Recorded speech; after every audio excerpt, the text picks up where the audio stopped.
오늘은 총 주제로 생명력 있는 소그룹을 세우라라는 총 주제 아래 오늘 제목은 소그룹의 배가 원리, 소그룹이 어떻게 배가하는지, 어떻게 또 다른 소그룹을 낳을 수 있는지 그 원리들을, 그 방법들을 좀 찾아보겠습니다.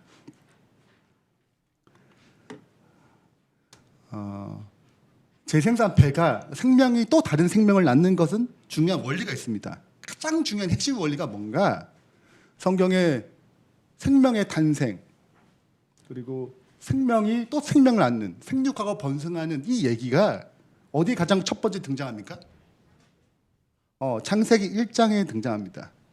그 생명이 탄생할 때마다 생육하고 번성하라고 그러셨어요. 생명이 또 다른 생명을 낳는 것입니다. 하늘에 미랄이 떨어져 죽으면 많은 열매를 맺게 돼 있어요. 이것이 지속적으로 반복되는 거죠.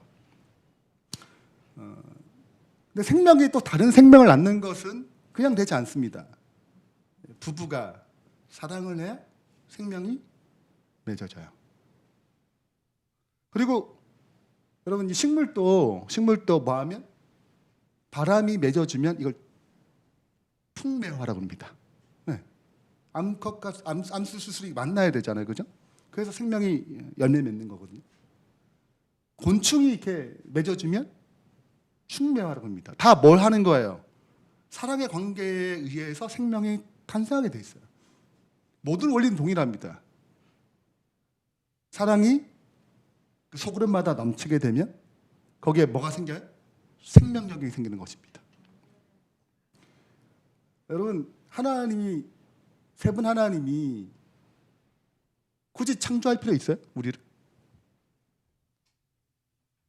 세 분 하나님만으로 좀 행복이 부족한가요?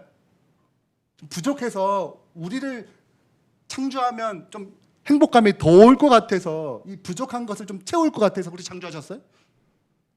아니죠. 하나님은 완전하신 하나님이에요. 그러니까 우리가 없어도 충분하게 완전하게 행복하신 분들입니다. 그러니까 우리를 창조할 필요 없어요. 전지하시잖아요. 그러니까 우리를 창조하면 고생길이 뻔해. 목숨을 바쳐야 되고 또 말 잘 듣는 것도 아니야 또. 그래, 고생길이 훤한 것입니다. 그러니까 굳이 뭐 할 필요 없어요. 우리도 충분히 행복한데 굳이 우리가 뭘 또 창조해가지고 뭐 고생할 필요가 뭐가 있냐. 그럴 수 있어, 없어요? 그럴 수 있죠. 만약에 세 분 하나님이 그런 생각을 하셨다면, 하나님은 세 분 하나님끼리는 정말 이타적이고 사랑할 수 있겠지만 세 분 하나님은 집단적으로 사랑이 아니세요. 진짜 사랑은 우리만 간직할 수 없거든요. 맛집 가면 누구 생각나요? 저도 이제 수요일 날 너무 맛있게 이제 저녁을 대접해 줘가지고 제가 너무 맛있게 먹었어요. 뭐가 생각나는 줄 아세요? 가족이 생각나는 거예요. 사랑하니까. 우리가 맛집 보면 얘기하고 싶잖아요. 아무한테 얘기 안 하죠. 가족들에게 또 뭐 친한 분들에게 교우님들에게 얘기하잖아요. 사랑은 뭐 하게 돼 있냐면 나눠주고 싶은 마음이 있는 것입니다. 세 분 하나님이 진짜 사랑이라면 세 분 하나님만 간직할 수 없어요. 뭐 하셔야 돼요? 네, 창조는 그래서 창조된 것입니다. 세 분 하나님만 가진 이 행복과 이 사랑을 그분만 간직할 수 없는 것입니다. 뭐 하기 결정하셨어요? 창조함으로 그분들이 누리는 그 행복을 나눠주기로 결정하셨습니다. 그러니까 창조의 목적은 하나님이 누리시는 행복을 우리에게 나눠주기 위해서 창조하신 거예요. 그것이 이 모든 세계에 스며든 것입니다. 사랑함으로 생명이 탄생해요. 근데 사랑이 깨지면 이게 잘 안 되는 것입니다. 많은 경우에 싫어서 출산이 싫어하는 여러 가지 이유가 있겠지만 그 중에 하나가 자식을 낳으면 내가 힘들지, 내 생애가 중요하지, 뭐도 있어요? 내 삶의 어떤 낙을 더 누리기 위해서 하는 것입니다. 사랑이 좀 문제가 생기기 시작한 거예요. 불법의 상황으로 사랑이 식어지는 것입니다. 자, 그러나 하나님께서 예수님을 통하여 다시 이 땅에 뭘 회복하기를 원하셨어요? 하나님의 사랑을 우리 마음에 부은 바 되시는 것입니다. 예수님을 통해서 다시 사랑이 회복되는 것이죠. 그래서 소그룹도 동일합니다. 배가 하려면 그 소그룹에 뭐가 넘쳐야 돼요? 사랑이 넘쳐야 돼요. 그게 기본 요소입니다. 진짜 사랑은 우리끼리만 너무 좋네. 이건 지금 잘못된 사랑이에요. 변질된 사랑입니다. 우리가 이렇게 행복한데 누구를 초대해야지. 우리만 누릴 수 없지. 이게 정상적인 삼위 하나님이 역사하시는 소그룹이에요.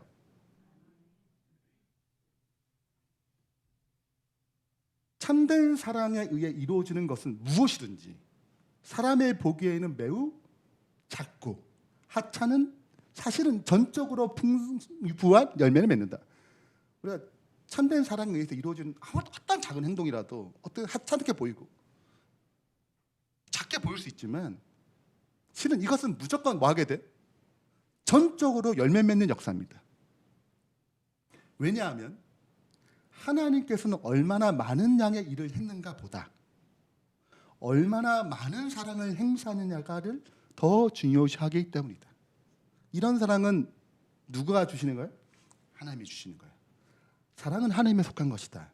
거듭나지 아니한 마음은 하나님께서 기르시는 사랑의 나무를 생기게 하거나 자라게 할 수 없다.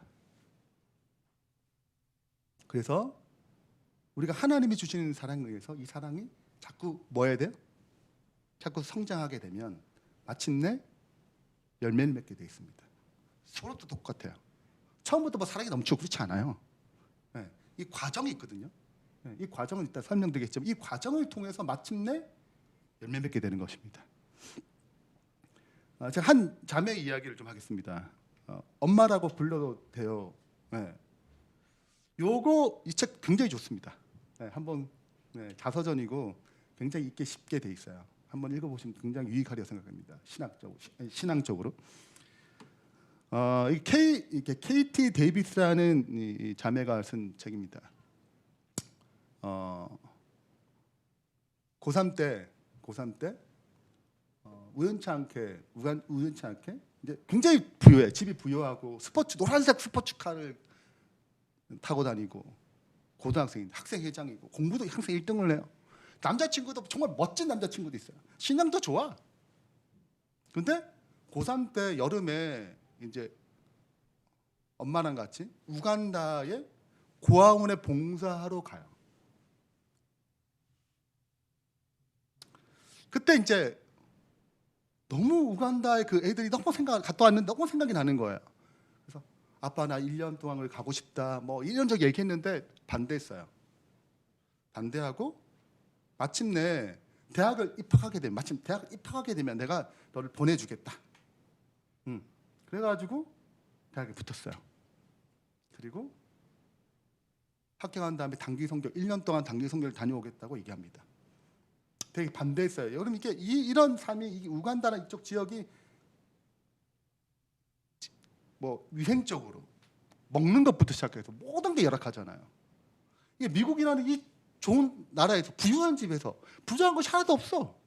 그런 데서 살다가 그런데 과연 살 수 있을까 딸이 그런 염려도 되고 그러다가 죽으면 어떻게 될까 뭐 그런 생각 들고 모든 게 좀 불안한 나라니까 그래서 반대하다가 결국은 허락하면서 일단 같이 가요. 아빠가 같이 갑니다. 이제 거기서 그녀는 자기 인생을 다 바칩니다. 그리고 14명의 고아들을 입양해요. 결혼도 안 했는데 어떻게 그런 일이 가능한가? 그것을 이 책에 썼습니다. 그 책에 이런 기록이 나와요. 사람들의 눈에는 이 녀석들의 더러운 옷이나 머리에 핀 곰팡이, 말라붙은 콧물밖에 보이지 않을 것이다. 또 쥐와 바퀴벌레가 득실되는 고아원 바닥을 보면 그야말로 구역질이 나올 지경이다. 하지만 하나님의 은혜로 그분의 사랑 때문에 내 눈에는 그런 것들이 주목되지 않았다. 아니 그 작은 얼굴들에서 나 자신을 보았다. 그 아이들에게 깊은 사랑을 느끼면서 하나님이 나를 어떻게 보시는지 깨달을 수 있었다. 돌멩이와 흙을 선물이라 건네는 아이들에게 먹을 게 없으니까 흙 먹잖아요. 우리 과자 먹을 때. 아이들에게는 나 자신을 보며 내 인생을 하나님께 맡겼다. 하나님, 저의 보잘것없는 삶을 드린 아름다운 모습으로 비춰주세요. 근데 실은 여러분 이게 말이 멋있지 실제로 부딪혀 보세요. 이게 장난 아니잖아요. 처녀가 아니 미국에 뭐 삐까번쩍한 집이 있고 차도 있고 막 다 있어. 남자친구도 있고 이 모든 걸 내려놓고 여기서 자기 인생을 바치는 게 쉬워요? 굉장히 갈등합니다. 어떻게 되나 하나님 내가 다시 돌아가야 돼. 이쯤 되면 잘한 게 아닌가. 어쩔 때는 뭐 굉장히 감사 넘치다. 어쩔 때는 너무 힘든 거예요. 하루하루가 내 굳이 이렇게 살아야 되나. 그녀의 결심을 바꾼 사건이 있습니다. 난 혼란스러운 가운데 하나님께 길을 보여달라고 기도했다. 그때 그 일이 벌어졌다. 수줍음 많은 5살 배기 스코피아가 까치발로 내 방에 찾아와 10분 가까이 아무 말 없이 그윽한 눈으로 나를 쳐다보았다. 이윽고 아이는 수없이 망설일 질문을 던졌다. 엄마라고 불러도 돼요?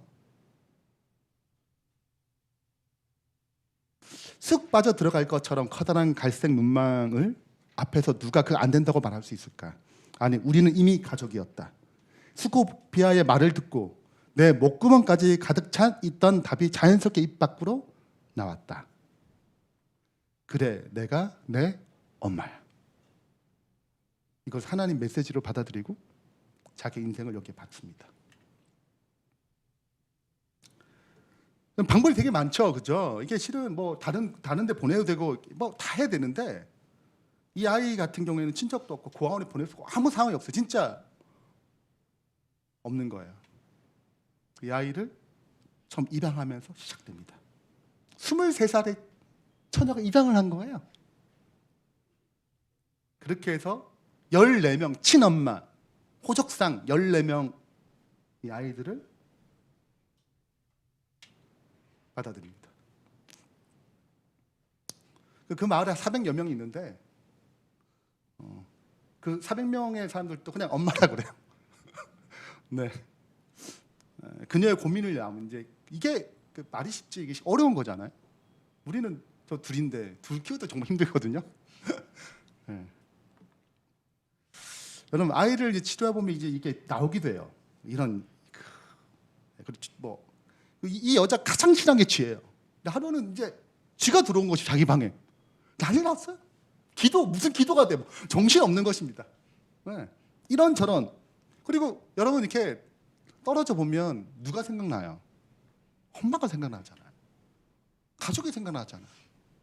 이게 편안한 곳이 아니잖아요. 치열한 싸움터거든요. 네. 이 많은 고아들을 케어해야 되거든요. 이런 가운데 수없이 눈물을 흘립니다. 또 밤새도록 기도하면서 울다가 또 은혜를 받으면 또 이제 그날 또 하루 살아가고 이런 것들이 계속 반복되다가 어느 날 그녀가 하나의 이상 같은 걸 봐요. 그게 뭐냐면 예수님의 눈물을 보는 것입니다. 아, 예수님이 이 여기를 굉장히 사랑하시는구나. 이 아이들의 구원과 이 아이들의 생애를 위해서 눈물 흘리시는구나. 그 예수님의 마음에 확 들어왔어요. 그리고 자기의 삶을 이 길로 완전히 던집니다.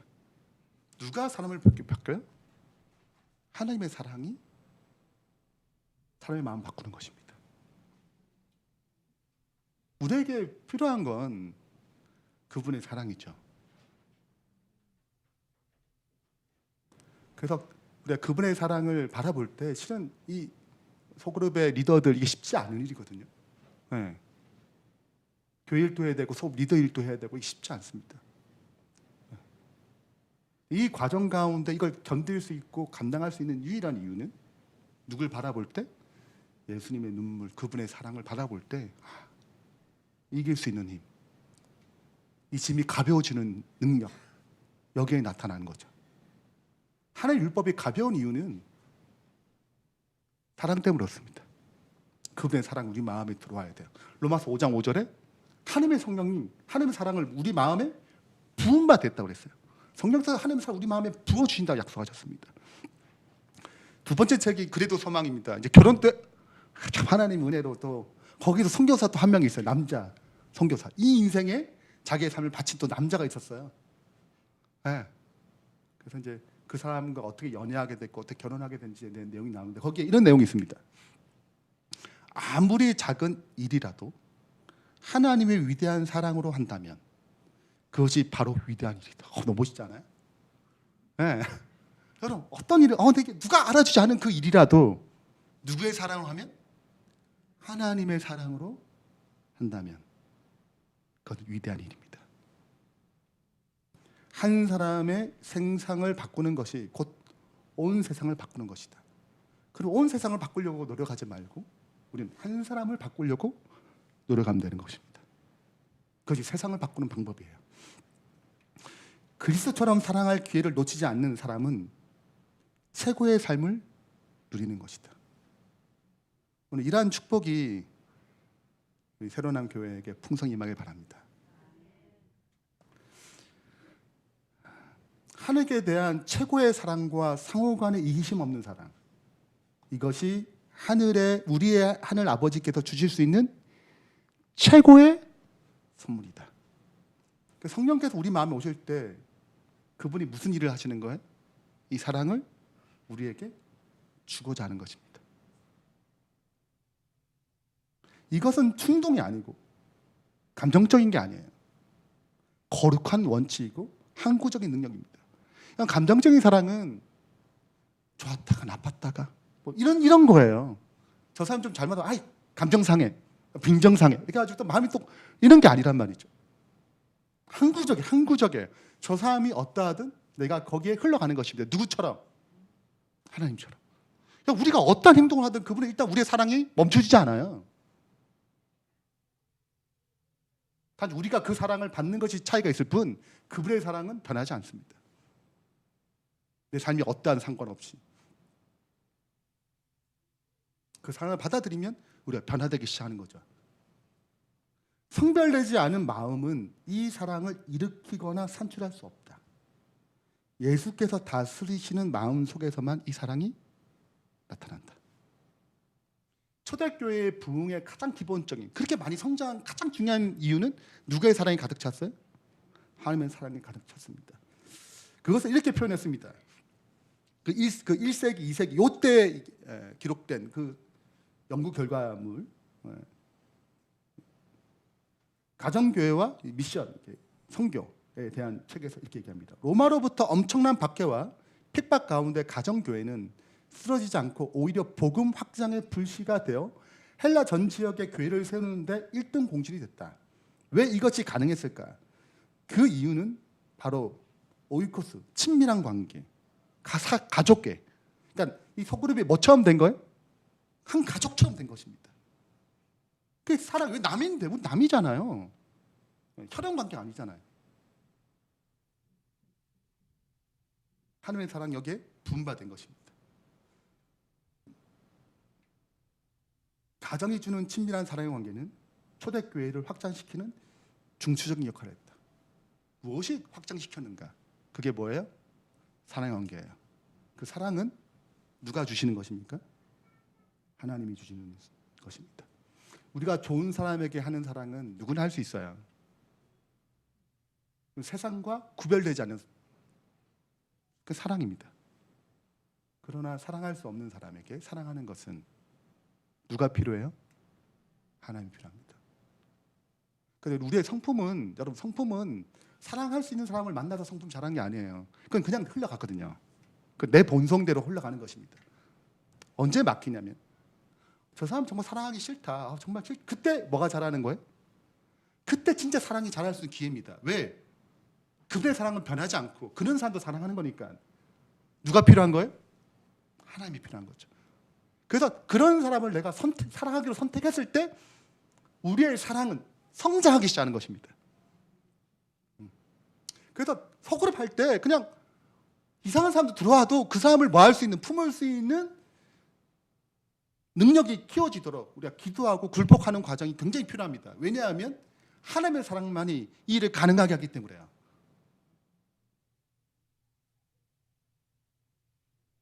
그래서 여러분 대그룹에서 절대 안 돼. 일단요. 여러분 이 대그룹에서 물론 딱 구독자 한 명밖에 없다. 다 사랑할 수 있어요. 한 명밖에 없으니까.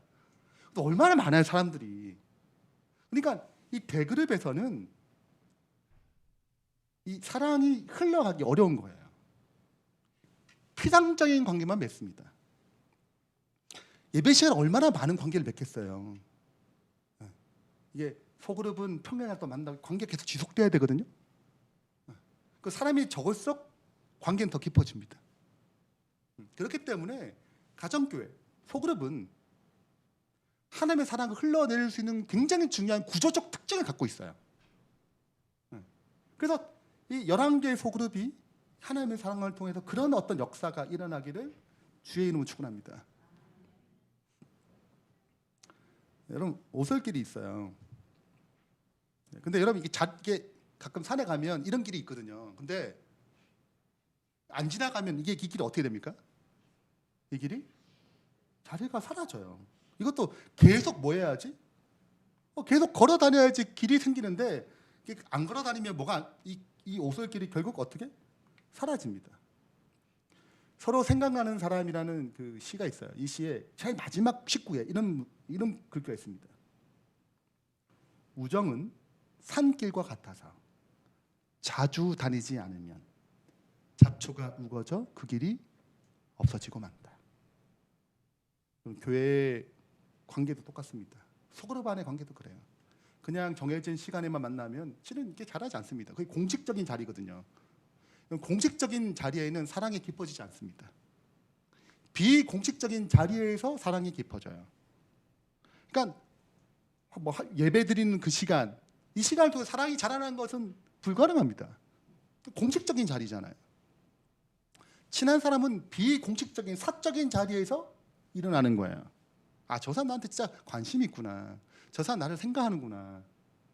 그런 생각이 비공식적인 자리에서 일어나는 것입니다. 그래서 소그룹 모임에서 뭔가 사랑을 다 드러낸다고 하는 건 틀렸어요. 그 시간 외에 시간을 잡아야 돼요. 그래서 제가 말씀드린 것처럼 계획을 세워야 되는 것입니다. 네. 어떻게 저 사람을 또 만날지. 친하지 않으니까. 저도 연애할 때 저 집사람과 사귀려면 계획을 세워야 했어요. 네. 어디 놀러 가야 되지? 뭐부터 시작해가지고 어디 가야지? 이렇게 세워야 돼요.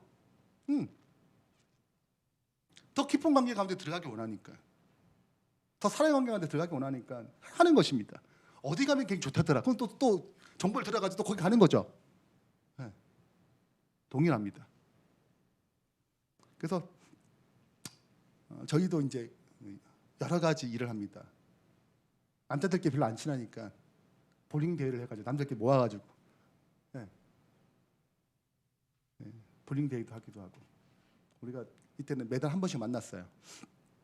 남자들 모임 해가지고 여자들 우리는 밥으로 여자들 모임, 또 애들도 사적인 모임이죠. 그리고 청년들 위해서 캠프도 열어가지고 식사를 대접해주고. 그래서 여러분 의도적으로 친교를 위해서 계획을 세워야 돼요. 아주 중요합니다. 그렇지 않으면 사랑이 깊어지지 않아요. 그러니까 추상적이고 피상적인 관계 가운데 머뭅니다.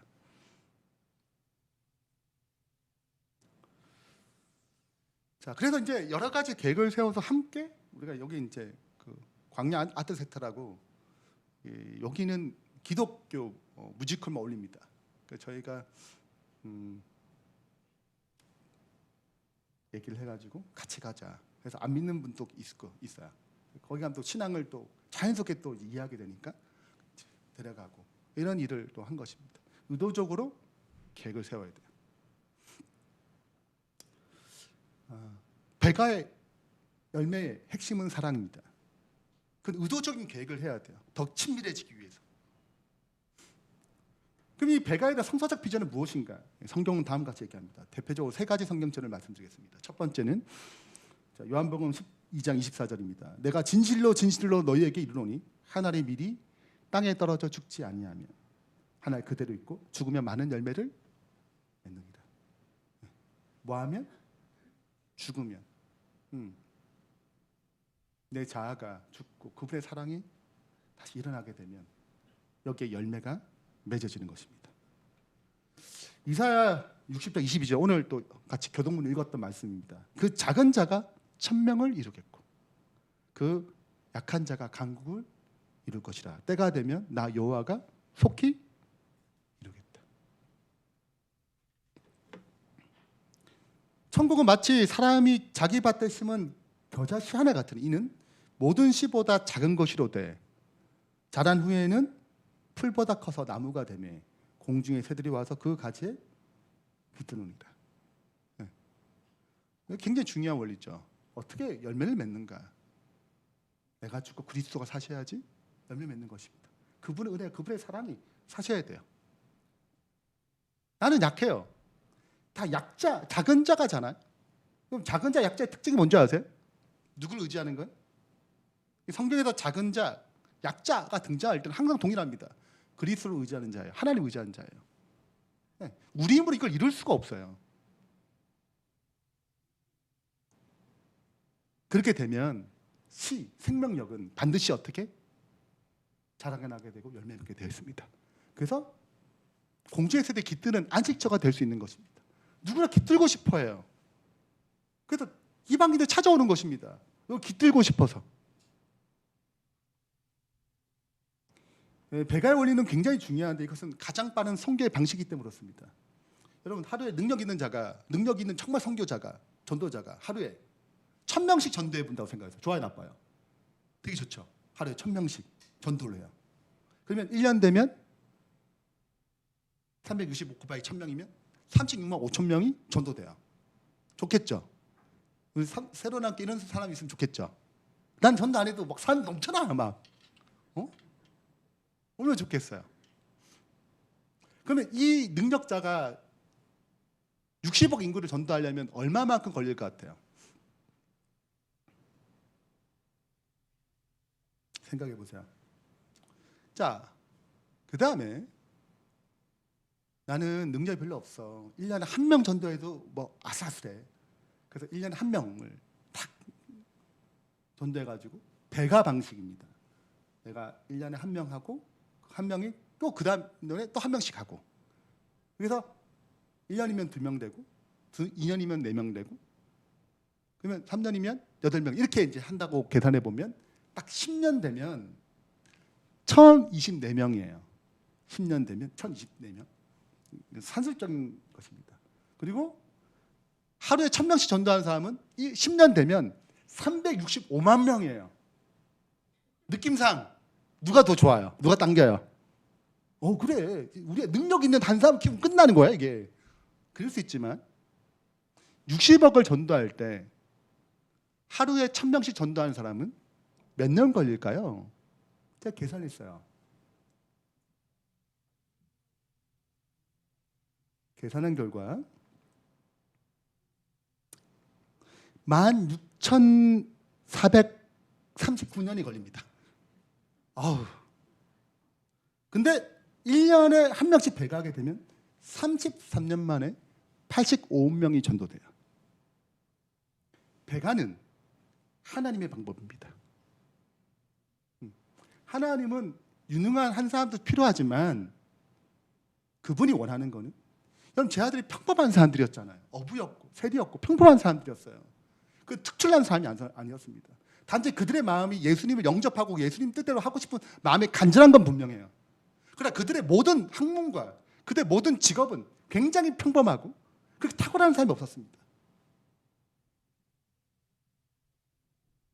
그 평진도를 일으켜서 성장하게 하셨어요. 그래서 역사가 일어난 것입니다. 그래서 이 배가는 하나님의 방법이에요. 가장 빠른 선교의 방식입니다. 그래서 소그룹이 또 다른 배가를 꿈꾸는 것은 자연스러운 일이에요. 왜? 이것이 하나님의 방법이고 생명을 가진 자는 다시 생명을 탄생시키고자 하는 열망이 오르기 때문에 그렇습니다. 이건 사랑의 원리고 생명의 원리고 하나님의 원리예요. 그래서 이 11개의 소그룹이라고 들었는데 예. 앞으로 2년 뒤에 22개. 예. 보통은 이제 한 소그룹당 한 2년 정도 잡거든요. 배가를 2년 정도 잡습니다. 그래서 한 2년 뒤에 22개의 소그룹이 생겼으면 좋겠어요. 예. 그 생명력이 넘치고 사랑이 넘치는 새로운 한 교회 되길 바랍니다. 그러면 우리가 왜 굳이 재생산 배가 이게 그러니까 사람 수를 불리는 건가? 그게 아니에요. 소그룹에서 재생산한다는 것은 배가한다는 것은 단순히 성도의 수를 늘리겠다는 것이 아닙니다. 예수님의 마음을 가진 사랑의 공동체를 확장시키겠다는 거예요. 이런 것이 많이 생기면 하나님 나라가 확장되고 그의 사랑이 널리 퍼지기 때문에 이 암흑 같은 이 세상에 오염된 이 세상에 소금의 3%가 바닷물을 오염시키지 않잖아요. 그런 역할을 하기 위해 우리는 배가하는 것입니다. 그래서 배가를 할 때 가장 중요한 것은 사람 수가 아니에요. 실은요. 리더입니다. 잘 훈련된 리더가 있어야 실은 배가가 의미가 있어요. 그렇지 않으면 다시 실패합니다.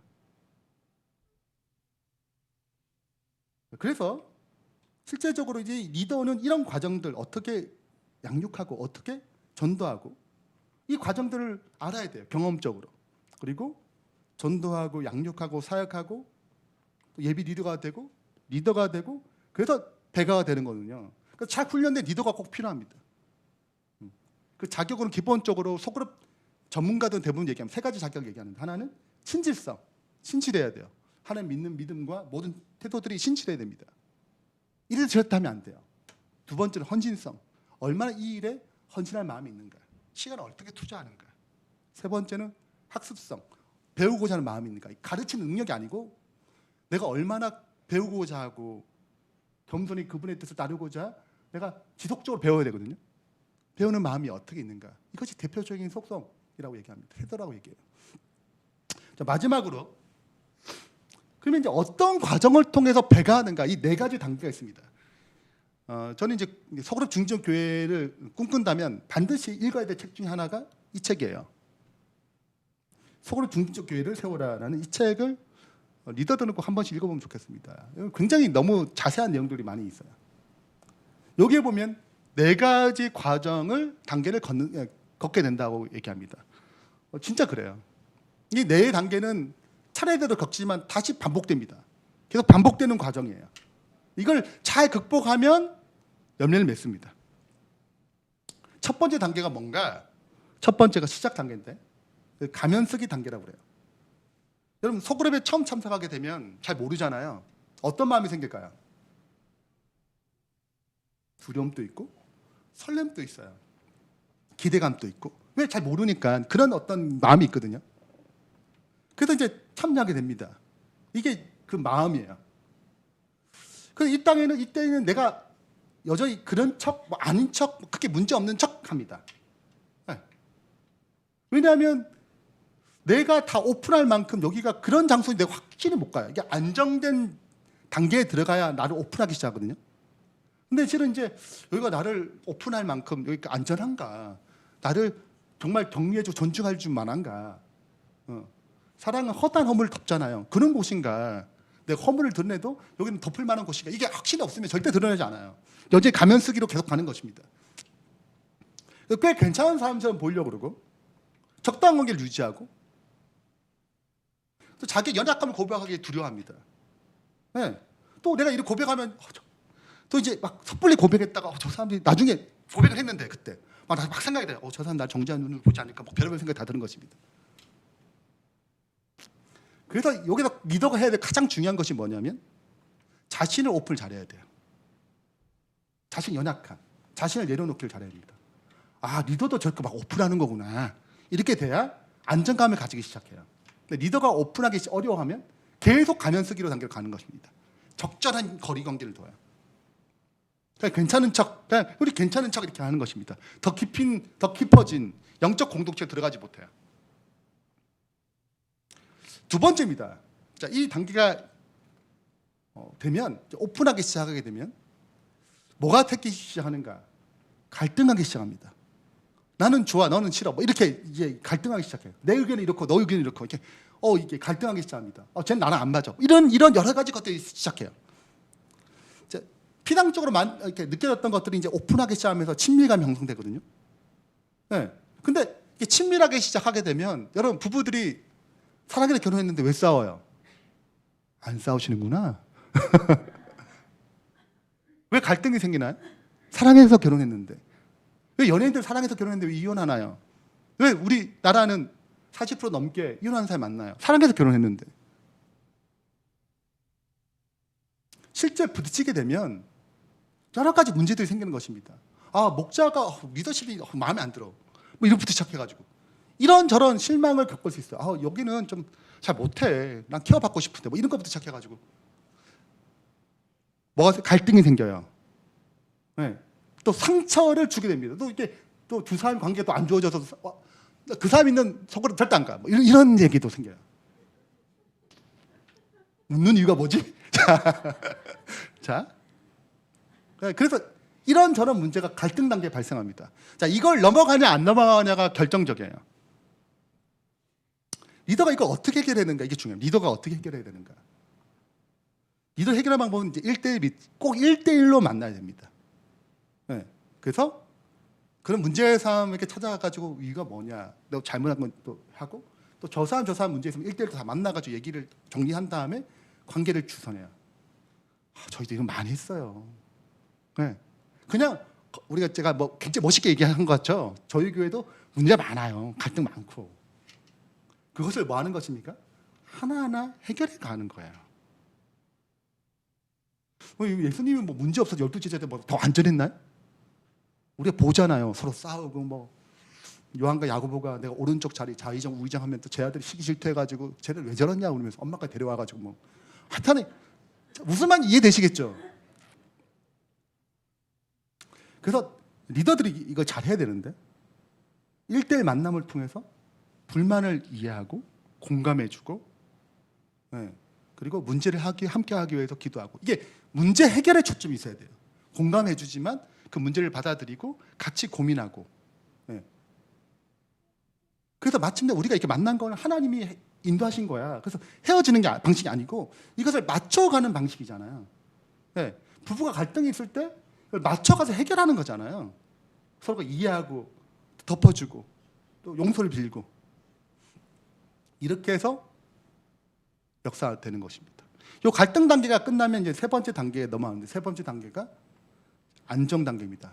이제 갈등을 처리하는 과정도 겪었고, 근데 갈등에 대해서 어느 정도 또 이제 문제를 여전히 갈등이 생길 수 있지만 이 문제들을 굉장히 완숙하게 정리가 되는 것입니다. 이 단계에서는 소그룹이 서로의 자식 연약한 문제, 변화시키고 본 제도를 고백하는 자연스럽고 하나님의 회복식 임재를 경험해요. 이게 굉장히 뜨겁습니다. 정말 뜨거워요. 네.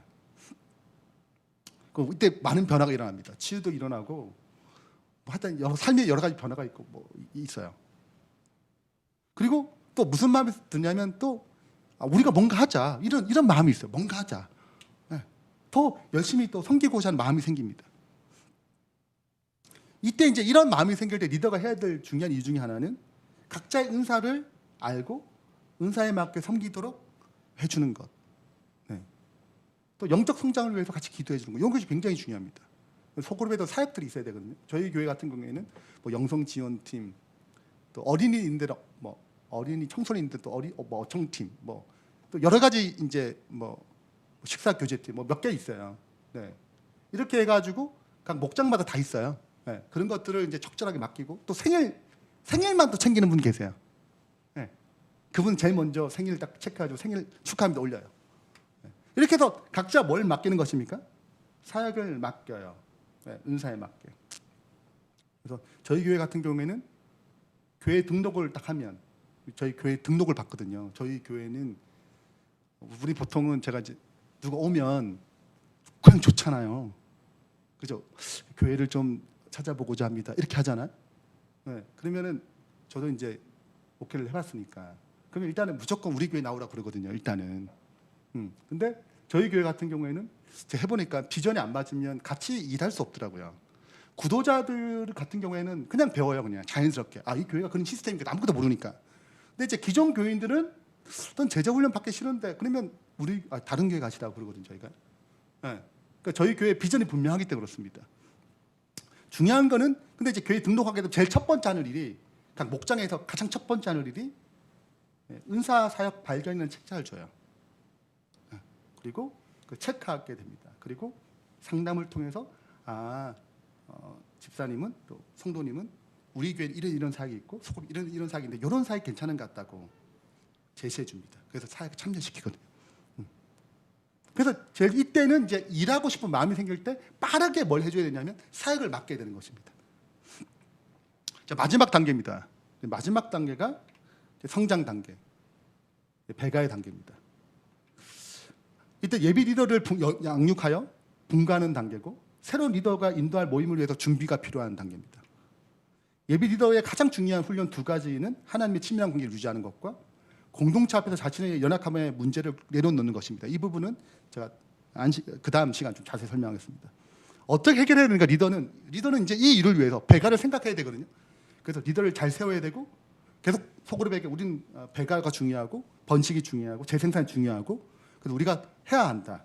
그래서 이 일을 위해서 같이 기도하는 것, 또 배가할 때는 굉장히 성장하게 축하 파티를 합니다. 네, 우리 자녀가 탄생하게 되면 슬퍼요? 기쁘죠. 물론 이제 헤어지는 아픔이 좀 있지만 굉장히 축하하면서 서로가 격려하면서 보내거든요. 네, 그렇게 해서 요 단계까지 이뤄갑니다. 이 네 개의 단계가 섞이기도 해요. 왜냐하면 배가하면 다시 또 새로운 사람이 들어오면 다시 그 새로운 사람 갈등의 단계 처음 가면 쓰기 시작합니다. 나머지는 안정 단계, 뭐 성장 단계 하더라도 처음 들어온 사람은 다시 뭐예요? 가면 쓰기 시작해요. 왜? 여기가 안정돼야 내가 마음 오픈하기 시작하거든요. 그렇기 때문에 이 네 가지가 적절하게 섞여 있어요. 그래서 이제 마침내 이제 배가를 통해서 하나님의 나라의 역사를 확장시키는 것입니다. 결론을 맺겠습니다. 우리가 이제 배가 원리들을 살펴봤습니다. 첫 번째, 배가의 핵심은 사랑입니다. 생명은 사랑에 의해서만 탄생하기 때문에 그렇습니다. 배가하는 것은 하나님의 뜻이에요. 그건 성도의 수를 늘리는 것이 아니고 하나님의 사랑의 공동체를 확장시키겠다는 의지입니다. 그리고 생명력은 잘 훈련된 리더를 세우는 데 달려 있습니다. 그러니까 리더 훈련은 지속적으로 필요해요. 그리고 다음 리더를 훈련시켜야 합니다. 끝으로 배가는 4단계가 있습니다. 시작 단계가 있고 가면 쓰기죠. 그리고 갈등 단계를 거쳐서 안정되고 마침내 성장하는 것입니다. 이 과정을 통해서 우리 태어난 교회가 풍성한 열매를 맺는 주님의 신실한 교회 되길 바라면서 말씀 마치겠습니다.